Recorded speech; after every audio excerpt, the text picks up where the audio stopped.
तो हम लोग ज्योग्राफी के अंतर्गत चर्चा करेंगे। चैप्टर है वन एवं वन प्राणी संसाधन। ठीक है, कई दिनों से हम लोग इस पर चर्चा कर रहे हैं, वन और वन प्राणी संसाधन। ठीक ना, वन पेड़ पौधा इत्यादि हो गया, और उसमें जो निवास करने वाले जो जीव जंतु है वो वन प्राणी हो गया। हमारे लिए दोनों संसाधन का काम करता है। हम लकड़ी का भी उपयोग करते हैं और वन में पाए जाने वाले जीव का भी उपयोग करते हैं, उससे भी विभिन्न प्रकार के काम करते हैं। ठीक ना, जैसे पुराने काल में बड़ी बड़ी लकड़ियों के टुकड़ों को ढोने के लिए हाथी का उपयोग किया जाता था। हाथी अपने सूंड से पकड़ करके ना उस लकड़ी को जंगल से निकाल करके बाहर डालता था। अभी वर्तमान में तो कई सारे उपयोग के चीज़ हो गया है। अभी ट्रैक्टर है, जेसीबी है, इत्यादि बहुत सारी संसाधन बढ़ गई है। पहले आवागमन के लिए जो है वाहन में मवेशी का उपयोग किया जाता था। अभी तक आप लोग कहीं कहीं गई आप लोगों को मिल जाएगा घोड़ा गाड़ी, जिसको तांगा बोला जाता है। वाहन में जो उपयोग किया जाता है अभी कहीं कहीं जो है, जहाँ उतना विस्तृत नहीं है संसाधन, वहाँ पर अभी आपको घोड़ा गाड़ी मिल जाएगा। वैसी गाड़ी जिसको घोड़ा खींचता है। पहले बैलगाड़ी था, शादी विवाह की जो है विदाई इत्यादि सारा कार्यक्रम बैलगाड़िए से हुआ करता था। अब जमाना बदल गया है। ठीक है, तो हमारी चर्चा वन और वन प्राणी संसाधन से है। तो वन और वन प्राणी हमारे लिए दोनों संसाधन का काम करते हैं। ठीक है, वन से भी हम भोजन प्राप्त करते हैं और वन प्राणी से भी हम भोजन प्राप्त करते हैं। अगर हमको दूध चाहिए तो कहाँ से आएगा? वन प्राणी से नहीं चाहिए होगा। मीट चाहिए तो कहाँ से आएगा? वन प्राणी से नहीं आएगा। अंडा चाहिए तो कहाँ से आएगा? वन प्राणी से नहीं मिलेगा भाई हमको। मछली चाहिए तो कहाँ से मिलेगा? प्राणी से नहीं मिलेगा। जलीय जीव है मछली। चलिए ठीक है, तो हम आगे चर्चा करते हैं वन और वन प्राणी संसाधन से। इसमें एक पॉइंट है, वन जीव एवं जैव विविधता की उपयोगिता क्या है। हमारी चर्चा आज इसी पर होगी। ठीक ना, वन जीव एवं जैव विविधता की उपयोगिता क्या है, हम आज इसी पर चर्चा करेंगे। तो प्राकृतिक आवास में विकसित होने वाले पौधे और जंतु को हम वन जीव कहते हैं। जो भी प्राकृतिक वास स्थान होता है, ठीक ना, वे सारे, या कह लीजिए वे सारे जीव जंतु जो प्राकृतिक आवास में अपना जीवन यापन करते हैं, उसे हम वन जीव कहते हैं। जैसे जंगल में जो भी जीव रहते हैं उसके रहने के लिए न हम आवास उपलब्ध, न मतलब हम लोग आवास उपलब्ध करवाते हैं, ठीक है, और न ही हम लोग उसको भोजन देने जाते हैं। नहीं, कभी कभी कवाल एक आध भेड़िया अगर जंगल से निकल करके बाहर आया तो गांव के तरफ अगर आ गया तो दो चार बकरी को लेके तब पक्का चला जाएगा। लोग बकरी वाला लोग लाठी लेकर खरीदेगा भेड़िया को, जंगल की तरफ सरपट भाग जाएगा। ठीक है, तो जंगली जीव जो है, यानी वन कहने का मतलब है प्राकृतिक आवास में विकसित होता है। प्राकृतिक आवास में उसकी सारी क्रियाकलाप होती है, उसी से में वो रहता है, उसी में उसको भोजन मिलता है और जीवन की अन्य सारी क्रियाकलाप, ठीक ना, प्रजनन इत्यादि भी वहीं पर करता है। ठीक है, इसलिए कहा कि प्राकृतिक आवास में विकसित होने का मतलब सारी क्रियाकलाप उसकी होती है। होने वाले पौधे और जंतुओं को वन जीव कहा जाता है। अंग्रेजी में आप उसको वाइल्ड लाइफ कह सकते हैं। ठीक है, यानी कि प्राकृतिक आवास में विकसित होने वाले पौधे और जंतुओं को हम वन जीव कहते हैं। ठीक ना, प्राकृतिक आवास में विकसित होने वाले पौधों और जंतुओं के हम क्या कहते हैं? वन जीव कहते हैं। अंग्रेजी में वाइल्ड लाइफ कह सकते हैं। जैव विविधता के अनुसार, विविधता का मतलब होता है भिन्न भिन्न प्रकार के, अलग अलग प्रकार के, खंड खंड, ठीक ना। तो कहा कि जैव विविधता के अनुसार जो है, जैव विविधता के अनुसार वन्य जीव को दो भागों में बांटा गया है। जैव विविधता के अनुसार जो है वन्य जीव को दो भाग में बांटा। विविधता क्या है? जैसे अभी भी कहीं कहीं ऐसा स्थान होगा जहाँ पर बर्फ होगा, जैसे जम्मू कश्मीर, वहाँ हमेशा ठंडा रहता है। जो भी पहाड़ी इलाका है वहाँ जो है ना तत्काल बारिश हो जाता है और फिर समाप्ति हो जाता है। वहाँ का मौसम जो है कुछ ही पल में परिवर्तित हो जाता है। ठीक है, कुछ ऐसे भी क्षेत्र है अब भी, जैसे अपने यहाँ अगर 38 डिग्री सेल्सियस है, भारत के बाहर चल जाइए अन्य क्षेत्र है, वहाँ पर अभी भी जो टेम्परेचर लगभग 10 से 12 डिग्री होगा। यानी कि वहाँ के लोग अभी भी कंबल ओढ़े हुआ होगा। तो इसको हम क्या कहते हैं, विविधता कहते हैं। दूसरी बात है, सभी जीव सभी स्थान पर नहीं पाए जाते हैं, सभी पौधे सभी स्थान पर नहीं पाए जाते हैं, सबकी अपनी अपनी अलग अलग रहने का, खाने का, ये सब सिस्टम सबका अलग अलग होता है, ठीक ना। इसी को हम लोग क्या कहते हैं, विविधता कहते हैं, ठीक। तो जैव विविधता के अनुसार वन जीव को दो भाग में बांट दिया गया, ठीक ना। पहले कर दिए, एक को कर दिया पादप और दूसरा को कर दिया जंतु। पादप को हम अंग्रेजी में फ्लोरा कहते हैं, ठीक ना। एक को कर दिया क्या, पादप, ठीक है, और दूसरा को कर दिया जंतु। पादप को अंग्रेजी में फ्लोरा और जंतु को अंग्रेजी में फुन्ना कहते हैं, ठीक है। वन जीव से हम क्या क्या ले सकते हैं या लेते हैं, देख लीजिए। वन जीव से हम जो है भोजन लेते हैं, वस्त्र लेते हैं, नहीं, और वस्त्र के लिए रेशा भी वन से हम, वन और वन जीव से लेते हैं। रेशा हमको दोनों से मिलता है। एक जानवरों के बाल, जैसे भेड़ के बाल को काट करके बनाया जाता है, ठीक है, बड़ी बड़ी जब बाल होता है, ठीक है, उससे। और दूसरे जो है पटसन से, अपने देहात में एक पटुआ होता है, उसका भी रेशा तैयार होता है। अपने यहाँ एक पौधा होता है सिमर, उसका भी रुई तैयार होता है।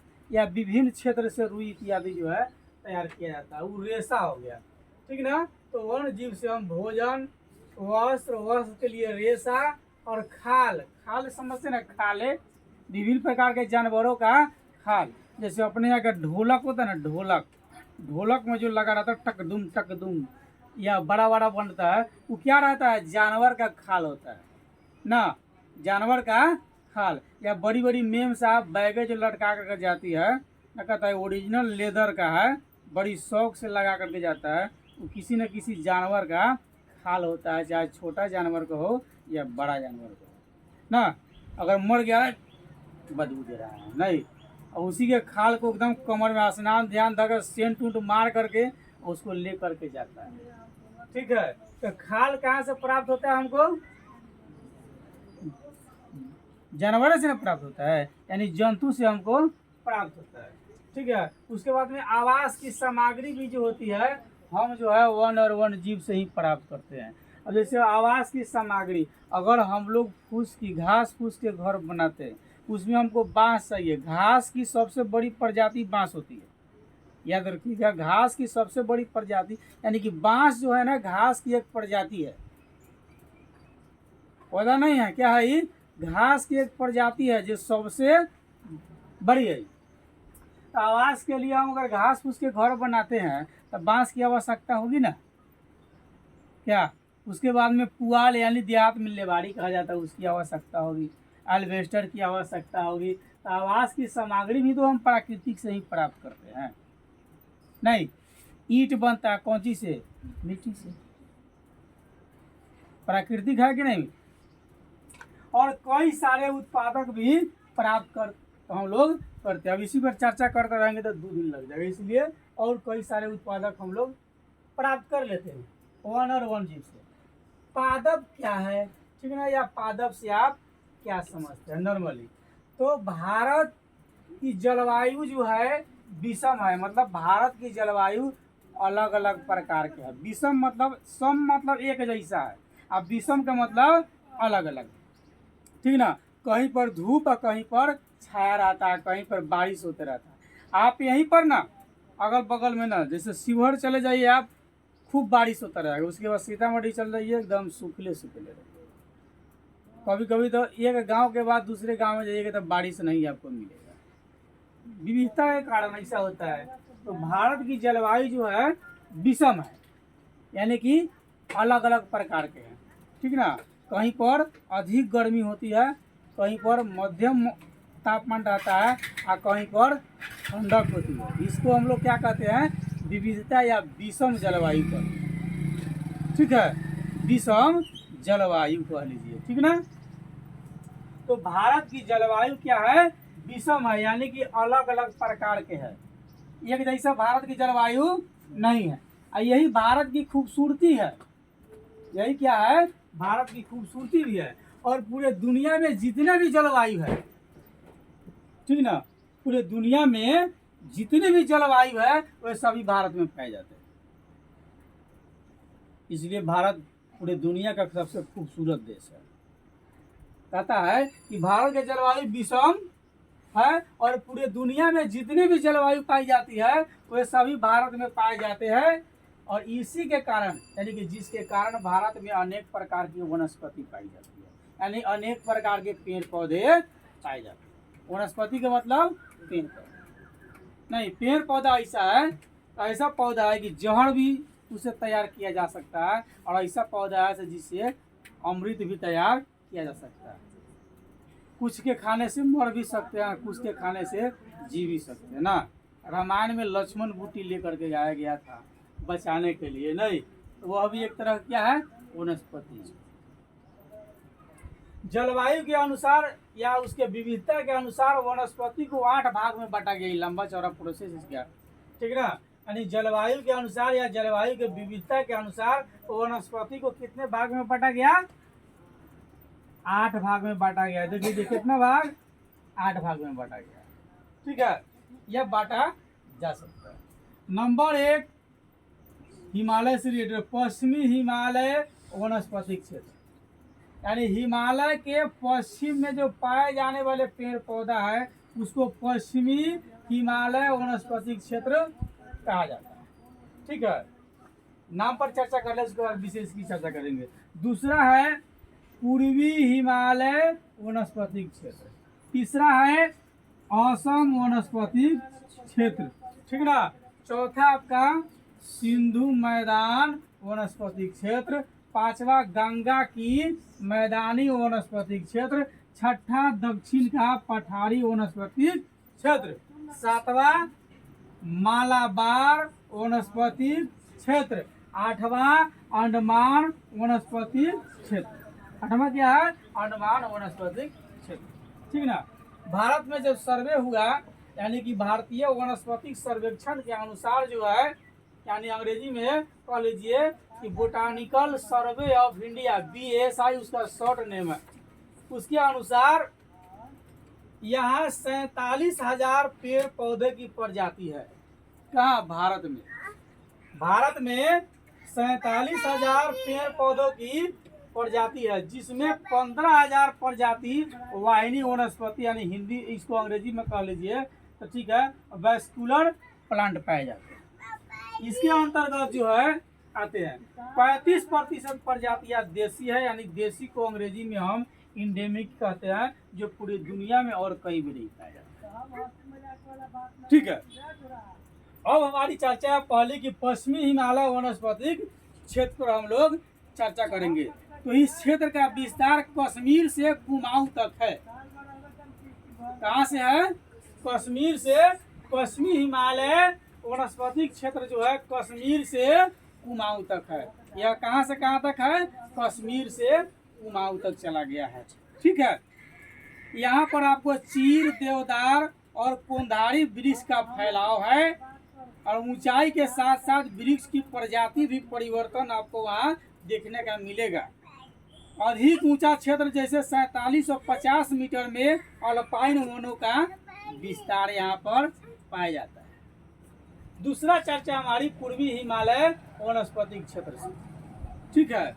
इस क्षेत्र में ओक, छोटी बेंत और फूल वाले सदाबहार वृक्ष मिलते हैं, ठीक है।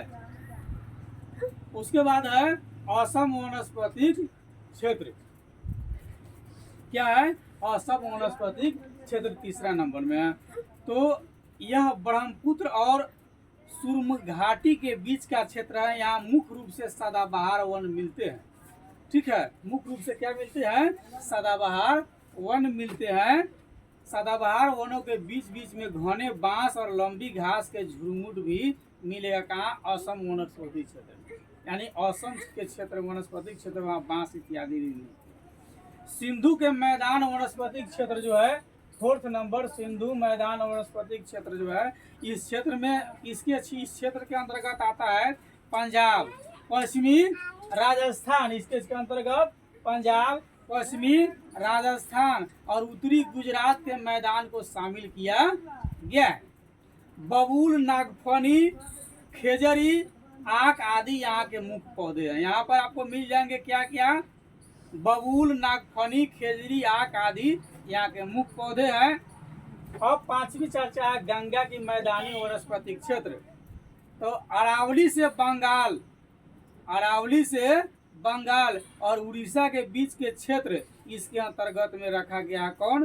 गंगा की मैदानी वनस्पति क्षेत्र। यहाँ यह क्षेत्र कृषि प्रधान क्षेत्र है। यहाँ विभिन्न प्रकार के कृषि उत्पादक किए जाते हैं, इसलिए यहाँ वन बहुत कम फैलाव है। जहाँ तहाँ बांस, साल, खैर, तेंदू के वृक्ष पाए जाते हैं, क्योंकि इस क्षेत्र में पेड़ पौधा कम पाने के कारण क्या है, इस क्षेत्र में कृषि कार्य किया जाता है। छठा हमारी है दक्षिण का पठारी वनस्पति क्षेत्र। तो इसमें पूरा दक्षिण का पठारी क्षेत्र शामिल किया गया। पूरे भारत के दक्षिण का पूरा क्षेत्र जो है दक्षिणी पठार का वनस्पति क्षेत्र में शामिल कर लिया गया। यहाँ पतझड़ वाले वृक्ष पाए जाते हैं। इसके अतिरिक्त विभिन्न प्रकार के जंगली झाड़ियाँ देखने को मिलती है। ठीक है ना। सातवां हमारी मालाबार वनस्पति क्षेत्र है। इसके अंतर्गत पश्चिम तटीय क्षेत्र को रखा गया है। भारत के पश्चिम का जो तटीय क्षेत्र है उसको रखा गया है। यहाँ पर गरम मसाले नहीं आता है, गरम मसाले इत्यादि का जो उपयोग होता है सब्जी में, तो गरम मसाले, सुपारी मतलब कसैली, अपने यहाँ कसैली समझता है, तो गरम मसाले, सुपारी, नारियल, रबर के वृक्ष के अलावा काजू, चाय एवं कॉफी के वृक्ष पाए जाते हैं। कहाँ? मालाबार एवं वनस्पति क्षेत्र में। ठीक है।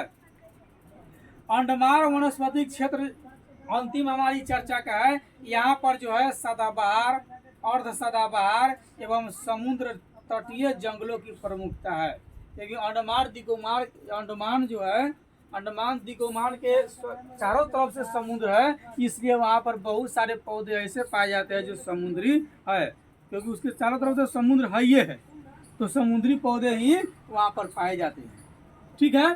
फिर इसके बाद अगली चर्चा हमारी जंतु पर जो होगी वो अगले दिन हम लोग करेंगे।